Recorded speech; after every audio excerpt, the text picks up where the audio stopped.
In this video, we're going to use the method of initial rates to calculate the differential rate law for a given reaction. We're given this net reaction where 3 hydrogens react with 1 nitrogen to form ammonia. We're also given 3 experimental results. For experiment 1, we're given the initial concentration of hydrogen and nitrogen used, and then we're given the initial reaction rate. We're given that for experiment 1, 2, and 3. The initial reaction rate is the rate of the reaction at time 0. Or if you had a plot of the concentration as a function of time, it would be the slope of the tangent line at time 0. We need to use this information to write the differential rate law for this net reaction. And we need to calculate the reaction rate constant. To start, let's write a generic form of the differential rate law. We know that the overall rate of the reaction, I'm going to use the symbol nu here, this funny V. The overall rate of the reaction is equal to a rate constant, given the symbol K, multiplied by the concentration of hydrogen raised to its order. I'm going to use the symbol alpha here for the order of hydrogen, multiplied by the concentration of nitrogen raised to its order. I'm going to use the symbol beta. So here's the complete differential rate law for this reaction. Our task is to calculate what alpha and beta are, and then once we've done that, we can calculate what the value of K is, the rate constant.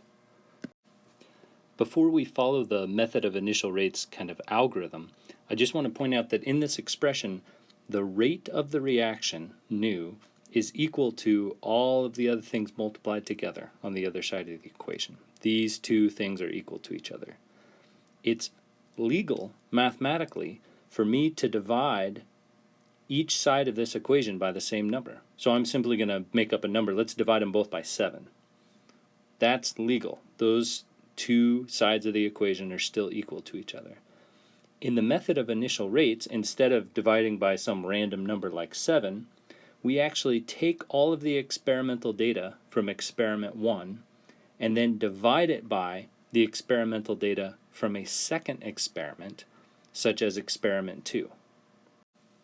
So that might seem like a very arbitrary mathematical operation to perform, but let's go ahead and plug in the initial reactant concentration and initial reaction rate values from the table above into this expression and see what happens. What you'll find is that the initial reactant concentrations have been judiciously chosen such that some of the terms within this expression cancel out and we eliminate unknown variables. So let's go ahead and do that. We're going to plug in the initial rate of reaction 1, that's 7.2 times 10 to the third molar per second, is equal to the rate constant, lowercase k, times the concentration of hydrogen initially in experiment 1, which is 0.3 molar, that's raised to alpha, it's yet to be determined order, multiplied by the concentration of nitrogen, that's 0.1 molar, again raised to its yet to be determined order, we're giving that the symbol beta, dividing the initial rate of reaction 1 by the initial rate of reaction 2 over here, that's 5.04 times 10 to the third molar per second, is equal to, for experiment 2, the rate constant K, the initial concentration of hydrogen, that's 0.3 molar raised to the alpha, multiplied by the initial concentration of nitrogen, that's 0.7 molar raised to the beta. With all the information from the table now in the expression, you can see that the initial concentration of hydrogen is the same in experiment 1 and 2, and that 0.3 raised to the alpha divided by 0.3 raised to the alpha will always be 1. It doesn't matter what the order or what the value, the numerical value of alpha is, that term always goes to 1. So we can eliminate it from the expression. The same is true for k divided by k. K divided by k will always be 1. If we cancel out those two terms or transform them into 1, we see that the expression now only contains one unknown, that's beta. We can simply solve for beta, and that has allowed us to determine the order with respect to nitrogen in this reaction.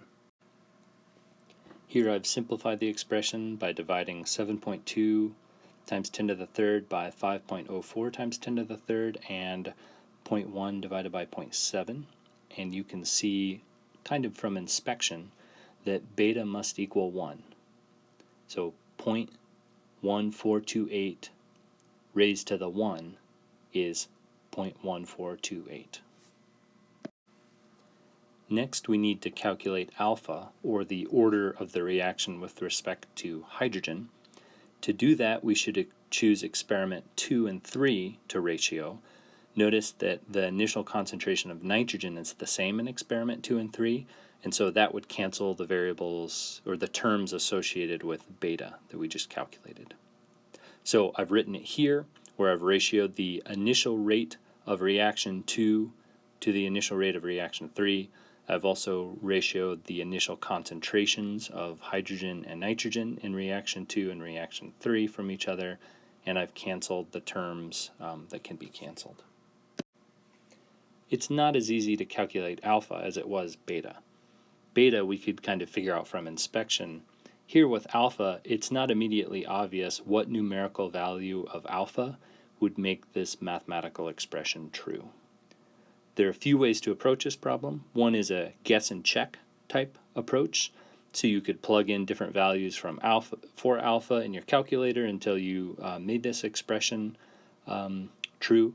The other one is to use a log identity. So here is the log identity that is most useful for this particular question.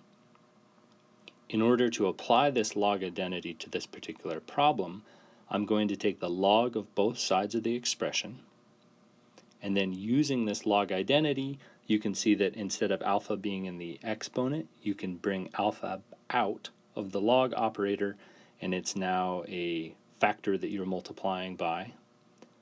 Then I'm going to solve for alpha, simply taking the ratio of the log of 2.25 to the log of 1.5, and that gives us a value of 2. So we just used the method of initial rates to calculate the order of the reaction with respect to each reactant. We determined that beta is equal to 1 and alpha is equal to 2.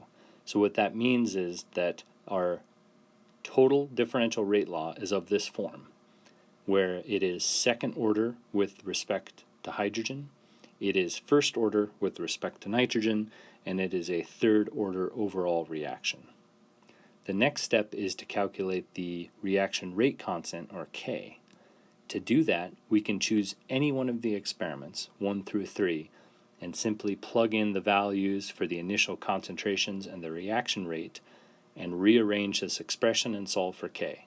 I'm going to choose to do it using the data for experiment 1.